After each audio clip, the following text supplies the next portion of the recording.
Well, good morning. Good morning. The longtime professor at Calvin College and also editor of the CRC magazine The Banner, Lester DeCoster, wrote a provocative little book called Work, the Meaning of Your Life, in which he asserted and argued, I think effectively, that work is the basic form of stewardship. And given that insight, I thought it was appropriate to ask some plenary speakers, especially on this Wednesday, our full day of the conference, to focus on the question of workers, work, and the workplace. And so with that in mind, of course, my mind immediately went to my friend and colleague, Cory Willson. Cory is the Jake and Betsy Tull's Associate Professor of Missiology and Missional Ministry at Calvin Theological Seminary. He holds a PhD in Systematic Theology from the Free University, as well as a PhD in Theology and Culture from Fuller Theological Seminary, a Master's of Divinity from Fuller Seminary, and before his work at Fuller and at the Free, he was awarded a Bachelor of Science in Business Administration and a Master's in Business Administration from Cal Poly. I've had the pleasure of getting to know Cory better over the recent years, and especially over this last semester. I've seen him in the classroom and come to appreciate his insight, his candor, his concern for the church, for Christ and his church, as well as for his students. Cory is a co-author with Matthew Kamink, who's there in the back of the room, of this book, Work and Worship, Reconnecting Our Labor and Liturgy, and this is actually my copy. This is how I take notes, so you can see I haven't yet processed this into my Word document that I put all my notes into yet, but not only did I read and really appreciate this book, I bought a copy from my pastor and gave it to him, and this is a book that all of you should read, and all of you should buy an extra copy and give it to your pastors. And if you are a pastor, then buy it and read it yourself. And yeah. And Cory and Matthew are working on a sequel book of sorts, a follow-up, another book called Monday Priest, Monday Parish, Rethinking Mission in Light of the Priesthood of Believers. Cory's going to be speaking this morning on missional Neo-Calvinism for contemporary workers, so please help me welcome Cory.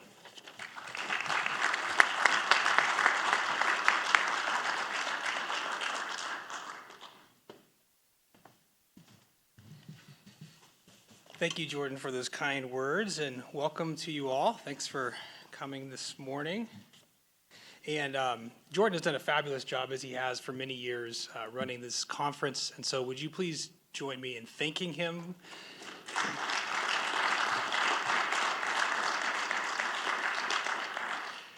Jordan does many, many things for this, setting up this conference, making it happen, making connections, bringing in new people from different parts of the world and different sectors of society, and so grateful for him and his work. And even last night he was running the slides. He took over for me, so just really grateful for that. This morning I'm going to be talking about missional Neo-Calvinism and its implications for contemporary workers. And this is part of a project, as Jordan mentioned, with my forthcoming book with Matt Kamink. So this is a little of a first time previewing it in public, so we'll see how it goes. Interested in your feedback on it, so welcome. So this is Missional Neo-Calvinism for Contemporary Workers. On any given Sunday, a diversity of worshipers arrive in the sanctuary with minds and bodies worn out from their week of labor. In any given congregation, the pews are filled with workers from a wide array of industries, trades, and contexts, all gathering to worship God. Some workers come filled with the joys and victories of the past week, while others, like Flor and Francis, bear the burdens and hardships of their work. Flor Martinez works on the disassembly line at a meat processing plant in Texas, where she spends 10 to 12 hours a day confined to a workstation, where she repeatedly slices the glands off chickens as they rapidly pass by on a conveyor belt. To meet demanding production quotas, Flor and her coworkers are denied access to bathrooms outside of specified times, leaving some with bladder infections and others wearing extra pads under their clothes so they can relieve themselves at their stations. They do all this under the watchful eye of line managers who rain down verbal abuse on anyone whose pace slackens. Frances Haugen worked at Facebook on projects related to civic misinformation and counter-espionage. For years, she attempted to improve and reform the company's practices and algorithms to better protect its users and society. She finally came to the realization, though, that attempts at reform were no longer an ethical option. For the next year, she worked covertly to compile documents from Facebook's own research on the negative impact their platform has on the mental health of youth and its role in stoking social divisions and destabilizing democracies around the world. Information that Facebook consistently hid from the public. So in 2021, Frances went public with insider information and is now known as the Facebook whistleblower. On any given Sunday, in most congregations, stories like these abound. Every week, workers gather to worship God as part of their formation as disciples. Each one brings unique experiences of work, of God, and of themselves. And it is these experiences that are the starting place for their formation. Unfortunately, most theological scholarship on work is developed in conversation with other scholars that pay little attention to actual workers. Now, the faith and work movement has historically sought to make up for this failure by engaging workers directly. But as we will see in just a moment, it has its own limitations and shortcomings. In his 2023 book, Saving the Protestant Ethic, sociologist Andrew Lynn provides an incisive assessment of the faith and work movement. Lynn argues that despite of all the hard efforts of the faith and work movement to serve workers, it nonetheless caters too much to a male, white-collar worker and is reacting to the bad theology of a narrow segment of Protestant Christianity, namely evangelical fundamentalism's dualism between the spiritual and the material. But dualism knows no cultural bounds, and it shows up in every culture in different ways. The problems that Lynn identifies within the faith and work movement can also be framed this way. The faith and work movement is contextual theology that too often gets passed off as universal theology. When this happens, leaders fail to properly recontextualize their theology to the context and the questions of the workers in front of them. So we might summarize the problem this way. While the faith and work movement engages workers directly, it is focused on a limited demographic and rarely engages scholarship on the topic of work. The theology of work literature, for its part, primarily engages other scholars and rarely engages workers directly. Historically, neither movement has properly engaged local congregations as the center of discipleship and formation. However, in recent years, Redeemer Presbyterian Church Center for Faith and Work and City to City's Global Faith and Work Initiative, as well as the Made to Flourish Network, are positive outliers who have as the mission of their organization equipping churches and church leaders. It is noteworthy that all these organizations drink deeply from the well of Reformed and specifically Neo-Calvinist theologies of work and vocation. They all teach workers to approach their labors from a Christian worldview in light of the biblical story of creation, fall, redemption, and consummation, or in Made to Flourish's adaptation, the ought, is, can, and will of work. Disciples are formed to see their work through three lenses. First, the good purpose for which God intended their particular industry or trade. Second, the reality of how sin has distorted work in ways that undermine shalom. And third, the possibilities for the gospel to redeem their work so it can better align with God's kingdom. Unfortunately, this focused attention on the Bible and a Reformed worldview has not been accompanied by a framework that properly recognizes diverse worker contexts. Let me just offer one representative example as a failure of contextualization. A friend of mine said to me not too long ago, "I've been reading Tim Keller's book, Every Good Endeavor, and I appreciate so many of his insights about work. But Keller is assuming that I enjoy my work and that I'm looking for answers to find meaning in it. But that's not my question. I know my work as a nurse matters to God. I just don't like it. I only do it because it supports my family and offsets the low salary my wife gets as a worship pastor at our church. Now, my read is that Keller's book provides an excellent contextual theology that addresses the needs of workers at Redeemer Presbyterian Church. But not all workers are Manhattanites, nor do they have the same questions. Think of the story of Flora and her colleagues working in wet garments for 10 to 12 hours a day. Teaching her that according to Genesis 1 and 2, her work matters to God is irrelevant at best and deeply alienating at worst. Or consider Frances. How does the call to transform her workplace and with the gospel help her navigate the complex and deeply ingrained corruption at Facebook? I believe the Neo-Calvinist tradition has theological depths that include, but go beyond, creation and worldview that need to be explored. Neo-Calvinism has tools that can help us mine more biblical wisdom on matters of work and economics. So in this paper, I want to hope to accomplish three things. First, I will demonstrate how attending to the diversity of lands described in the Old Testament will provide a heuristic framework for contemporary workers to discern their own work context.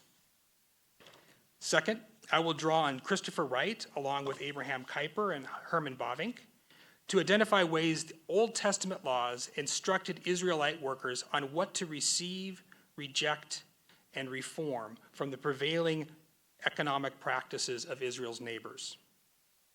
And third, I will provide hermeneutical tools that enable Christians to pursue what Jose Miguez Benino called a dialogue of love with their particular workplace and industry in light of Scripture. In his essay, Moral Imagination as a Reformational Influence in the Workplace, our very own Jason Stansberry from Calvin University draws attention to the need to help Christians struggling to live out their faith-based identities in their workplaces.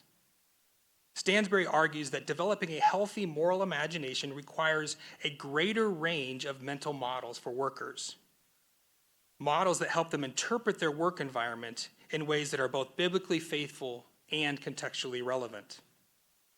So returning to the stories of Flora and Frances, cultivating a moral imagination requires a framework that helps them interpret their work context in light of a particular part of the biblical story. When workers understand the work and economic challenges Israel faced in each of its cultural contexts, these workers are empowered to be self-reflective on their own work environment. In other words, as they identify in Scripture those places of Israel's story that resonates with theirs, they are in a position to glean wisdom to navigate their work in more effective and faithful ways. This speaks directly to the current dilemma in the faith and work movement. How can any theologian or pastor speak to every worker and work context? One option would be to write a whole series of books that address a variety of industries and contexts in a theologically and integrative way. It's not a bad idea, but I don't have time for it.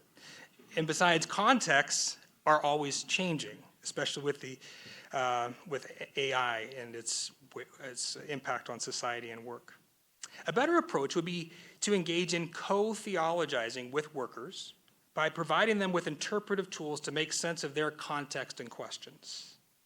This is an approach to discipleship that properly recognizes the need for all Christians to be theologians of their daily life and work.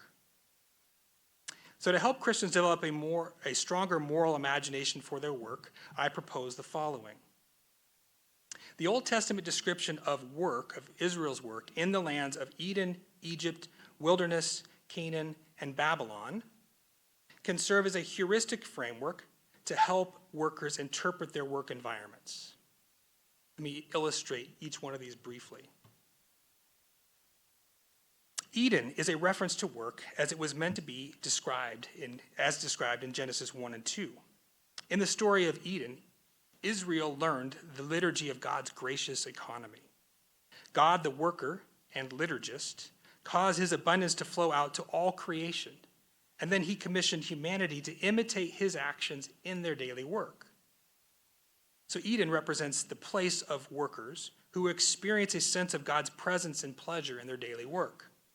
Work is experienced for them as a gift and a fundamental part of their relationship with God, themselves, others, and the created world.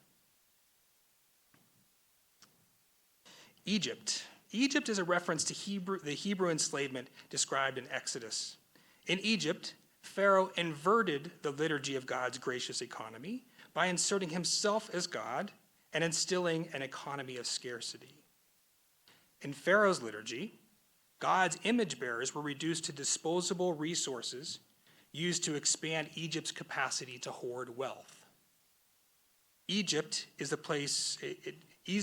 represents the place of workers who experience oppression, whether that be through the nature of work itself, unjust systems, or oppressive leaders.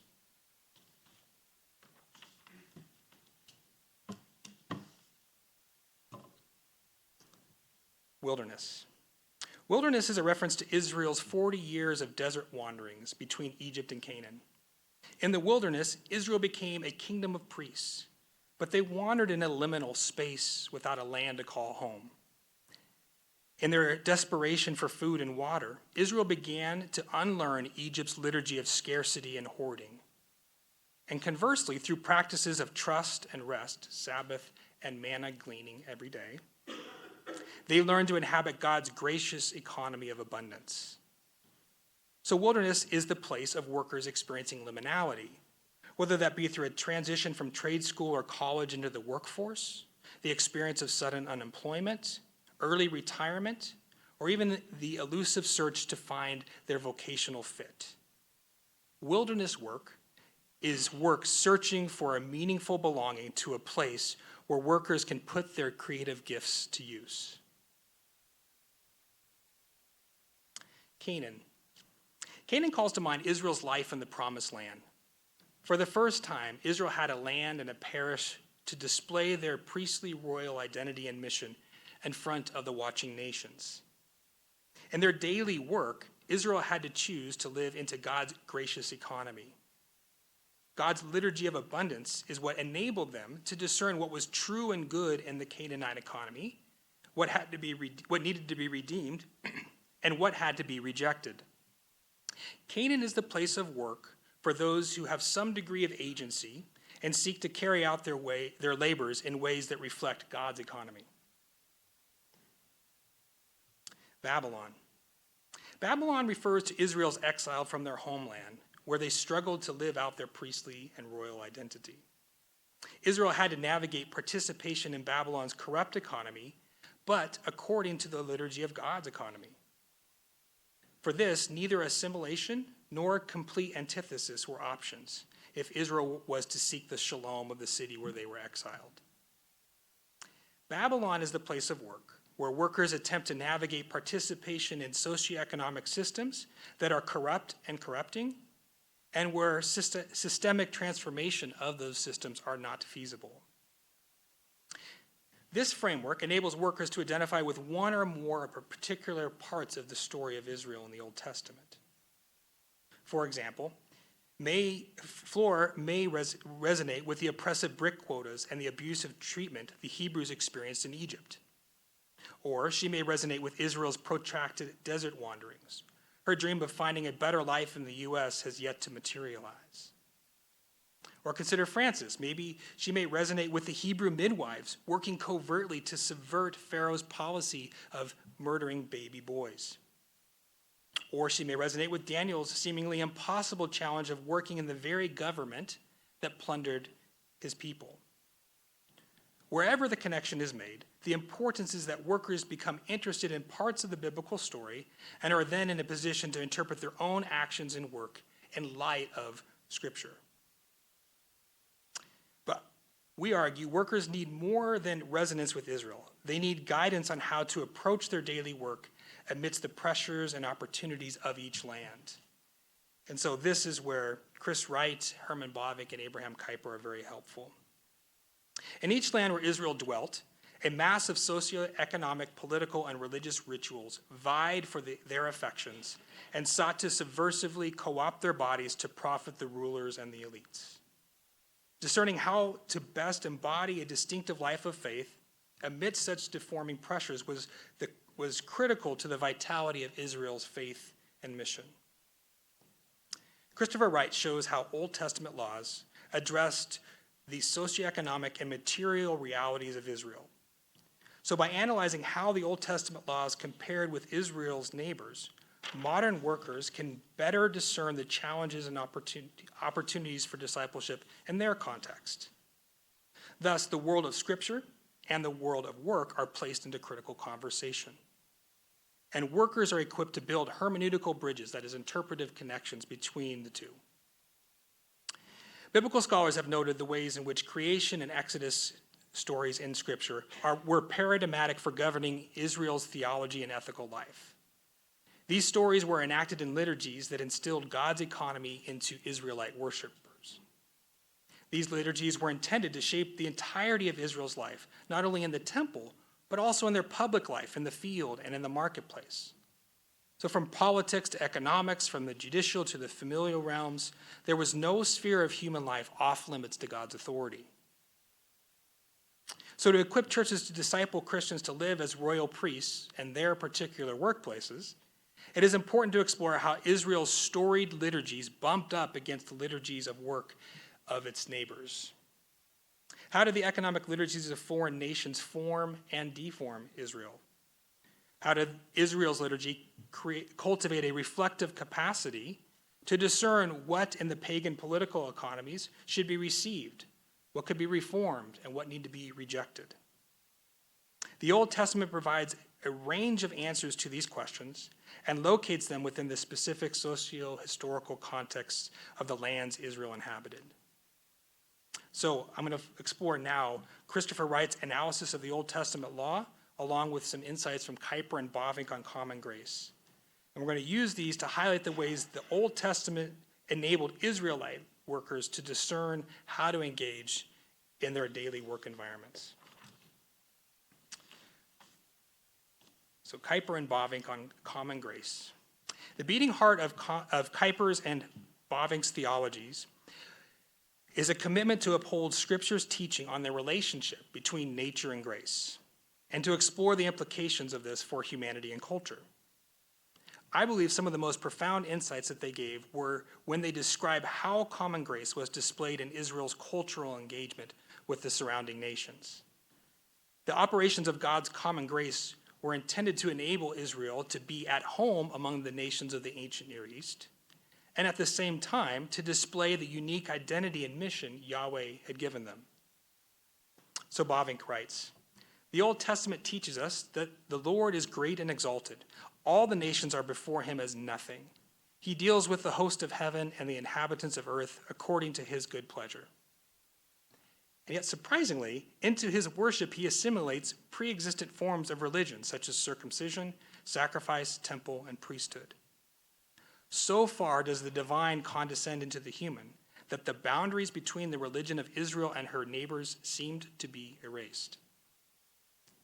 And yet, one sees another heart pulsing at the core of Israelite religion. While in other religions we find man seeking God, if haply they might feel after him and find him, but here we see God seeking man and coming to him again and again with mercy, saying, "I am the Lord your God." Notice the relationship between nature and grace that undergirds this quote. God's work in Israel was not typically ex nihilo, but rather involved a repurposing of elements from other cultures. God delights to condescend to engage humanity and culture in order to redeem and restore them through his grace. The erasing of boundaries between Israel and her neighbors has this grace restores nature telos to it. Israel was to be at home in the land, and yet to be distinctive in ways that show that the Lord is God and actively pursues humanity. One clear example of this is in the Old Testament laws concerning the care for orphans and widows. You might think that Israel's concern for these vulnerable peoples was unique in terms of its setting within the Torah, but it was not originally nor exclusively an Israelite practice. Archaeologists have unearthed texts that predate the Bible from Egypt, Mesopotamia, Mesopotamia, and Ugarit that attest to the legal provisions for such vulnerable people groups. What happens in the Old Testament is that the Old Testament reconfigures this pagan practice within the context of God's covenant. No longer was justice for orphan and widow simply an aspirational virtue of a few pagan rulers. In Israel, care for the orphan, widow, and the resident alien was comprehensively embedded into their social and economic life. Here we see common grace in action as God's revelation to Israel enabled them to receive, to redeem, and at certain points reject the social and economic practices of their neighbors. In our forthcoming book, Matthew Kamick and I will show how this dynamic between nature and grace is played out in Israel's engagement of work alongside its neighbors. But for the sake of time this morning, I want to focus on this dynamic between common grace and distinctiveness in two lands, Canaan and Babylon. And then I will use the stories of Flor and Francis, real-life workers, to illustrate how this framework could be of helpfulness to them. So first, Canaan. When Israel entered the Promised Land, Canaan was not a blank slate. Canaanite worship of the Baalim, fertility gods, was deeply entrenched in the agrarian peoples of the land. Liturgies of worship were directly related to the work of the Canaanites, as the Canaanites looked to the gods to inseminate the earth and ensure its fertility. This is an important backdrop to the Old Testament laws. The practice of the fallow or sabbatical year did not have its origin in Israel. Christopher Wright explains how Israel borrowed this practice from the Canaanites. He writes, "It must be borne in mind that the concept and practice of a sabbatical cycle of years was pre-Israelite and already had definite religious and cultic associations long before it became an Israelite institution." The purpose of the fallow year for the Canaanites was deeply religious and highly pragmatic.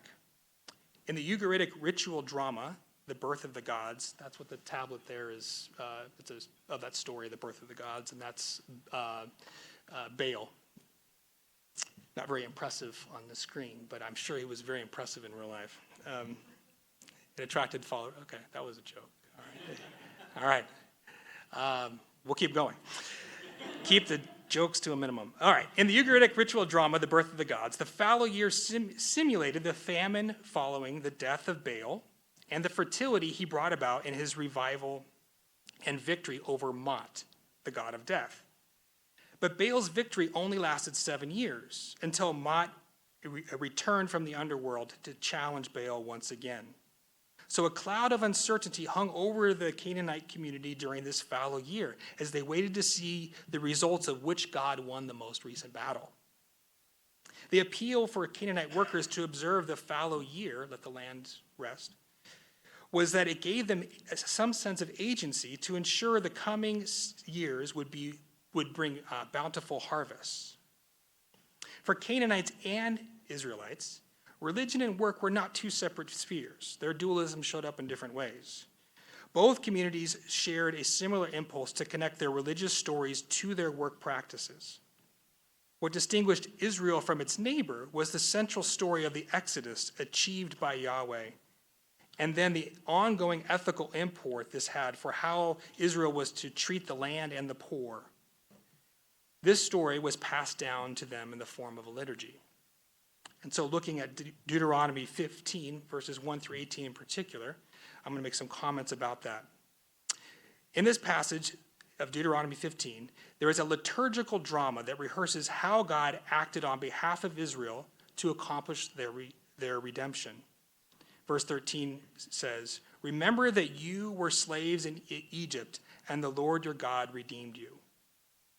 The liturgy then invites Israel's participation to extend this redemptive generosity to others in their daily work. Don't send your debt slaves away empty-handed at the end of their 6 years of labor.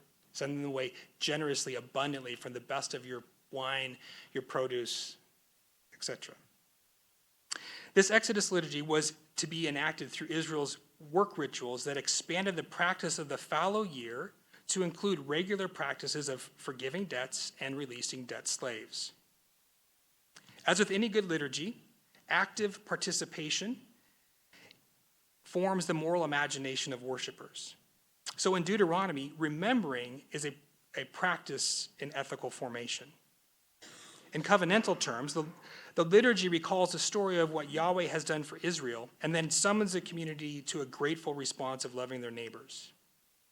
Many scholars have pointed out the ways in which the Exodus story became central to Israel's worship, but what is often overlooked are the ways in which this Exodus story shaped the vision of Israel's work life in texts like Deuteronomy 15 and others, Leviticus, the Jubilee years, etc. An important feature of the Exodus liturgy in Deuteronomy 15 is that it incorporates the whole person, the hand, the heart, and the eyes, in a formative work ritual. Christopher Wright explains the formation process of the passage in this way. The vivid body languages of Deuteronomy 15, verses 7 through 11, thus binds together practical, vocational, and attitudinal motivation for this central exhortation. Obedience to this entire command will require the response of the whole person in functional effectiveness, their hands, decision-making will, their heart, and their social attitudes, their eye. So an evil eye, a greedy eye. That's what you see in Matthew and Jesus' Sermon on the Mount. The moral imagination of Israelite workers is formed as the liturgy keeps before them the truth that the Creator is the divine landlord and the owner of all things. So as Israel sees him acting generously to liberate, empower, and to bless, they are inspired to imitate his character and his actions.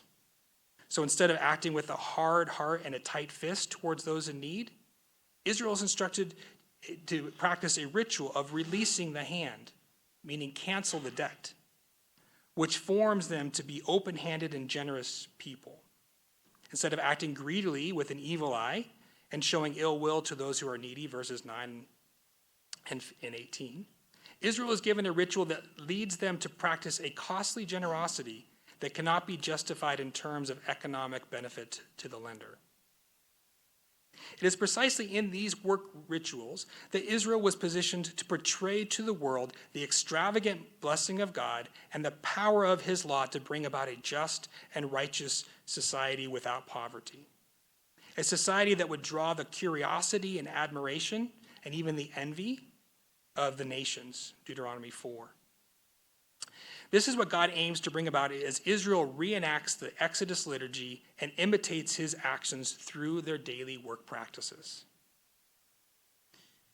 So to explore some of the reparative possibilities that this text might hold for workers, I want to return to the story of Flor, the line worker. Having a broader spectrum of work contexts allows Flor to make life-giving connections between parts of the biblical story that connect with her dehumanizing workplace. With this framework, Flor can discover the ways that the biblical story meets her in her Egyptian brickyard, rather than requiring her to teleport into some spiritual or intellectual realm as we discuss the Garden of Eden. God's work in the Exodus has profound import to her life. First, the Exodus story reveals a God who demonstrated his power and love to workers trapped in slavery. Second, the Exodus situates her in that ancient community of hope, a community that engaged in lamenting in a community of hope in which lamenting workers experience God's liberation. The first thing that Israel learns about Yahweh in Exodus is that he hears their cries of lament from their places of enslaved work. Flora needs to hear more than, "This is not the way your work is supposed to be," or instructions on how to transform her workplace with the gospel. She needs to hear stories of how other oppressed workers found hope to maintain their humanity amidst oppressive work systems. Third, this framework can help Flora find her bearings as her work context shifts over time, as it did. This liturgy can travel with her, for example, when she was promoted to a shift manager on the disassembly line. The liturgy of God's gracious economy can spark her imagination for treating her coworkers with the dignity they deserve. Her work context can be framed as a contest between Pharaoh's economy of scarcity and God's economy of abundance. Will she, like the Hebrew midwives, Puah and Shiphrah, exhibit moral courage and wisdom to underline some of the systemic oppression and to protect the vulnerable? Babylon. As complex as life in Canaan may have been for Israel, life in Babylon was even more so. Exiled from their perished land, Israel had to find new ways of remaining faithful to their identity and mission as a kingdom of priests. But this time, in an oppressive and idolatrous system where they had little control over their daily work environment. Over the years, Neo-Calvinist writers have made good use of the prophet Jeremiah's instructions to the exiles. Seek the shalom of the city where you are placed. Even in exile and under oppression, God's royal priests were called to engage in society in constructive ways. Babylon was their parish. This is an important contribution of Neo-Calvinism to theologies of work. But too little reflection has been given to the complexity these exiled workers faced on a daily basis. Michael Rhodes has recently provided a helpful overview of the religious and political environment of Babylon during the exile. He writes that the fusion of religion and politics in Babylon had its roots in the ancient Mesopotamian creation myths. In these stories of their chief god Marduk created humanity as an enslaved labor force whose main purpose was to provide for the needs of the gods. The king and sometimes the high priest were alone considered to be the image bearers of the gods.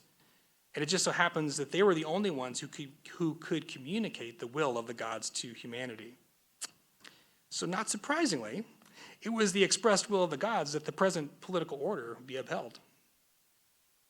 The masses were assured their work mattered to the gods because it provided for the material needs that these divine beings had. The king's role in the hierarchy was essential for maintaining the religious and political stability and order. A central part of Babylon's religious and political life was the Akitu New Year's festival. At this festival, the king and the high priestess would engage in a public act of sex to ensure the fertility of the land and sustain the economic and well-being of the empire. Religion, politics, and economics were all intertwined. So maintaining Israel's identity and faith amidst such cultural forces was of utmost importance in Babylon.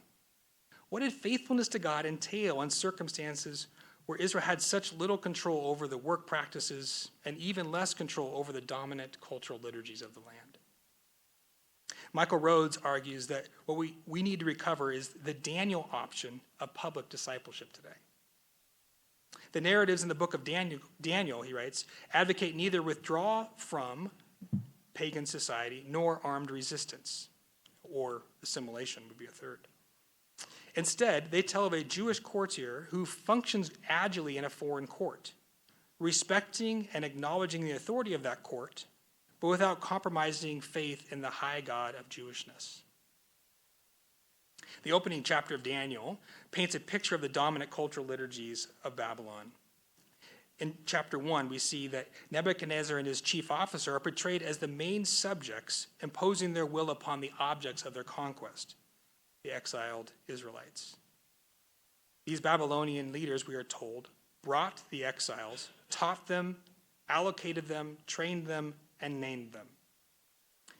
This project of forced assimilation entailed education, or rather re-education, in the wisdom of the Chaldeans. And to accentuate the display of the empire's totalizing power, Daniel's Hebrew name, God is my judge, or El is my judge, was replaced with the name of their pagan god. We are told that a new name was set on Daniel in verse 7 of chapter 1. And in the very next verse, verse 8, we see Daniel responding by setting his heart not to be defiled. And his plan for not being defiled was that he was not going to participate in the king's food, or the food that came from the king's table. This acceptance and resistance points to Daniel's approach to work in Nebuchadnezzar's court. Now, there are no signs in the text that Daniel rejected Babylonian education or his name. But if he embraced these aspects of Babylonian culture at some level, it is equally clear that he intentionally pursued a redemptive alternative to participating in the royal food prescribed for the servants of the empire. Michael Rhodes observes that the text highlights the way Daniel actively embraced a bodily act of counter-discipleship when it came to participating in these rituals. These rituals of receiving food from the king's table symbolized patronage to the king by receiving the food from his table. So Daniel's choice of a vegetarian diet was an attempt to redemptively alter the empire's assimilating rituals in ways that upheld his distinctive Jewish identity and faith. It is important to note, though, that pursuit of a redemptive alternative to Babylonian customs had its limits. And as you all know, Daniel later faced the death penalty for refusing to participate in some of them. But what we see in Daniel is an attempt at faithful improvisation at cultural engagement based upon Jeremiah's instructions to seek the shalom of Babylon. Daniel's attempt to remain faithful to Israel's priestly royal identity involved responses of receiving, redeeming, and rejecting parts of Babylonian culture. He couldn't just choose one of those approaches. So how might this Daniel story of work in the Babylonian context form the moral imagination of Frances Haugen at Facebook? It should be pointed out that the current resources developed from the Neo-Calvinist tradition really shine for workers like Frances. But I want to highlight a few unique contributions our framework provides that enable her to live into this practice of seeking the shalom of her workplace or industry. First, Daniel's context and the need to exhibit a range of actions in his daily work normalizes Frances's challenging work circumstances. Like Daniel, Frances's work must involve receiving, redeeming, and rejecting particular norms, practices, and rituals of Facebook or of the tech industry. She needs wisdom and creativity and courage like Daniel in exercising her moral imagination. Second, Frances needs to understand that being an agent of shalom in her workplace involves entering into a dialogue of love with her work and industry in light of Scripture. This fundamental posture of shalom and love, we believe, permits a range of possible engagement with her work. It includes exegeting the industry's idolatrous rituals, but not as an end in itself. Discerning idolatry is an essential part of the larger goal, let me rephrase that. Discerning idolatry is an essential aspect of the larger goal, get the emphasis right, the larger goal of recovering all of life as it was meant to be lived according to God's creational design from the very beginning, to quote Al Walters. Love, not rejection, shalom, not antithesis, are the proper foundation for discerning what should be embraced, redeemed, and rejected in her workplace. Finally, Daniel attempted to live according to God's gracious economy amidst the dominant liturgies of Pharaoh's economy in Babylon. The story of Daniel can feed the moral imagination of workers like Frances and help them redeem what is tarnished and twisted by the fall without perpetuating the attitudes or tactics of triumphalistic transformationalists. In the struggle to discern what to redeem and what to reject, she may in fact lose her job, just like Daniel almost lost his life. To be a royal priest in exile requires an element of being a prophet. The challenge of being prophetic and priestly, of pursuing shalom and distinctiveness, are perennial questions of discipleship. We believe that the work of discipleship in the faith and work movement can be enriched by adding to the Neo-Calvinist toolbox the following: the framework of the Old Testament lands as a heuristic tool to help workers interpret their work context, the hermeneutical practices of co-theologizing with workers, helping them identify parts of the biblical story that help them interpret their work, and third, providing biblical and contemporary examples of workers engaging in a dialogue of love with their workplace and industry as an act of shalom. Thank you.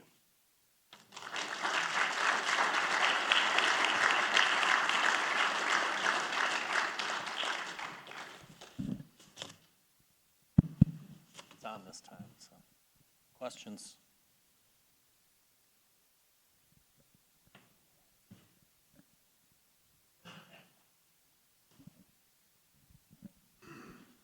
Jan van der Stoep from the Netherlands. Thank you for your beautiful talk. I liked it, those moral imaginaries. They are very encouraging.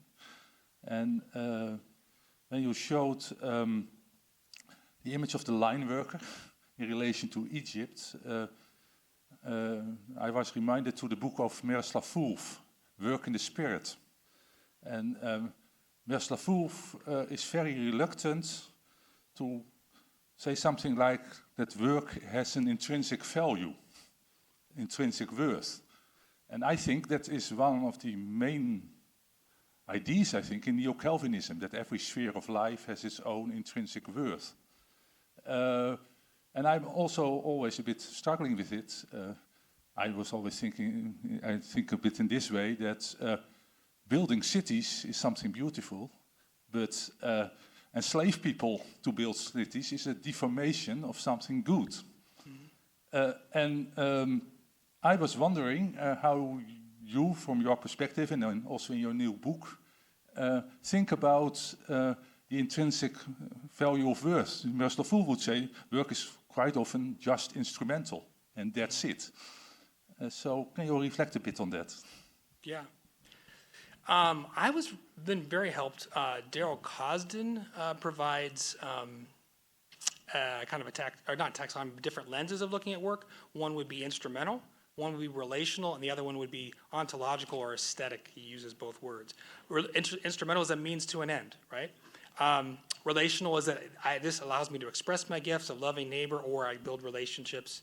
And the ontological is like, I can't imagine doing, this is just how I breathe, right? So Augustine has in his commentary in Genesis, like there's some people some farmers who are so tied up in their work and the land that to pull them away from it is a harsh or mean act, right? And so I want to say that the Bible recognizes all of those. And I think what's the problem with the faith and work movement is that as awesome, as great as it is that we kind of get locked in and it almost becomes, I only know how to counsel you if you, I don't know how to counsel you when like maybe instrumental work is all you're going to have the opportunity to do in your lifetime, right? So I think holding those three lenses, instrumental, relational, and without saying it's not bad. The story, a friend of mine, her father immigrated from Iran. He worked at Del Taco for 10 years without taking a vacation to save up to buy his first truck to become a plumber. And over the years, he has a whole fleet of, he never has to get underneath the sink anymore. He has a whole fleet of them. But when you talk to him about his work, it's like, it's work. But what he loves talking about is it's enabled me to make a future for my family. My daughter went to Berkeley and to Columbia, and that's what for him, he's not looking for it to be this ontological, aesthetic experience. And we have to be able to meet people where they are. And I think it's your question that prompted these searchings. Like, we got to do better. We need more lenses that properly meet people where they are. And is that helpful, Jan? Yeah. Sorry. I'll try to keep my answers. Sure. Yeah. Cory, thank you very much. Really interesting. I think using the Old Testament to develop this kind of pattern is very helpful. But I wonder if you could also talk to us about the New Testament as it relates to this. Because when I try and think forward from what you've said to the New Testament, it seems like these different movements are actually layered on top of one another, or they're really entangled. They all happen at the same moment. So thinking about the book of Acts, where in one moment you have Lydia, who's an international businesswoman, maybe like a Daniel figure, who is there at the same time as an enslaved girl, who's someone who's utterly exploited. And you have a Philippian jailer who's probably a retired centurion who's lived a very different kind of life again. And all these worlds seem to intersect. So can you give us a New Testament That's update? great. No, keep going. You're helping me write the next part of the book. So that's a great question, James. I wish I had talked longer so I don't have to respond to that question. But no, You're right, and it's interesting how these themes, how Eden shows up. I mean, even with like the New Testament writers alluding to like Jesus enacting the new Exodus. I mean, they're all there. I think when we talk about the formation of the ethical imagination, creation, cross and resurrection, new creation, all of these need to be funding, right? Our imagination and about how we see work, how we engage in work. I think what, at least in this paper, what I'm trying to do is like, we got to talk to worker. We need some starting point. And yes, I mean, I was thinking about that. Where does Jesus come in? I just haven't written that part yet. But what I'm trying to do is bring them into critical conversation with their work context, because so much of our emphasis in the tradition is focused on, the biblical story, the Reformed worldview, and so little recognizes like that, like my example of talking to workers about Genesis 1 and 2, like, hey, just stop. I don't care what you're, I wouldn't say I don't care, but let's just not talk about your work context. Let's just go talk about this story. What we're looking for is more interaction there. And I don't, I haven't written that part of the book yet, but I do think that there's much more ways in which the power of what was accomplished in Jesus, his life, death, and resurrection, will become even more, I think, be more connections for workers that are made as we continue to pursue this line of inquiry. But that's my hope anyway. But yeah, I'm open. Please give me suggestions. That chapter, Acts 16, is a great example of workers in different contexts. Right. Yeah. So thank you so much for that great presentation. It's good to see the work models that you kind of espoused, looking at the history of the Israelites in relation to work. I am wondering how would missional Neo-Calvinism look at these tens and thousands of immigrants who are flooding New York, Texas, and those kind of places. I am not endorsing the means by which they came in, but they are here right now, right? So, and 90% of them would say that they are here for work. And it doesn't seem to me that they fit into any of those historical contexts that you gave, about 4 of them. So how would missional Neo-Calvinism invite us to relate with them? Well, I want to be careful here. Particularly in light of Justin's work yesterday. I think the trap would be for me, in my limited context, as broadly as I try to read, to say, oh, you're this worker, here's this land for you. What I'm offering is this framework for, I want to see how workers, where do they find points of connection? Where do they find resonance? I can, extrapolate where I think they may, based off of how enslaved Black Americans have found resonance particularly with Moses in Egypt, the Exodus, or with liberation theologians in the Central and South America, where they've found resonance in parts of Scripture. I can point to those historical models, but I don't want to prescribe for any worker, this is your land, you're in that place. But it would be interesting kind of group exercise, which of those lands are, and maybe it's not, I don't want to, with any tool, it's a heuristic tool, like, you may resonate with, a little bit with this and a little bit with that. What I'm looking for is for possibilities for exploration, a deeper exploration into engaging Scripture and how helping Scripture interpret your life, your actions. So with the immigrant, the thousands that are flooding into New York, that could be both Egypt, wilderness. It could, there are many, many different connections that are made. I think it's interesting in my class of some of my students here, we actually have students read Howard Thurman's Jesus and the Disinherited. How does the gospel speak to those whose backs are against the wall? Alongside of Abraham Kuyper's The Problem of Poverty. Thurman, alongside of a disenfranchised a community who did not have a lot of agency to transform a whole system. And Abraham Kuyper, who was not only a politician but then became prime minister, had a lot more agency to affect systemic change or work for policies at a higher level. We need both of those. So, great questions. I don't feel like I'm giving you a good answer, but I welcome the question. Yeah, thanks. Another quick question. I actually use that analogy to my computer science students to say you're going to be Daniels in Babylon, and they end up at Facebook. Here at Calvin, our students end up at Facebook, Google, all the big tech companies out on the West Coast and elsewhere. And I encourage them to develop virtues like courage and so on that they're going to need. But I've had them come back and ask me prickly questions. So, I mean, it's this idea of how did Daniel know to discern, well, I can change my name, but I got to draw the line at the diet. You know, when you're sort of faced with the real kind of messiness of being asked to do things that you're uncomfortable to do, how do you discern where you can compromise and where you need to have a here I stand, I can do no other kind of moment? You know, how do students actually, because I want them in that space. I want Christians in Silicon Valley. Yeah. We need Christians in Silicon Valley, but how do they discern, like Daniel did, things that you can work with and places where you have to kind of, you know, draw a line? Yeah, that's great. I mean, there are many pieces with that. One would be,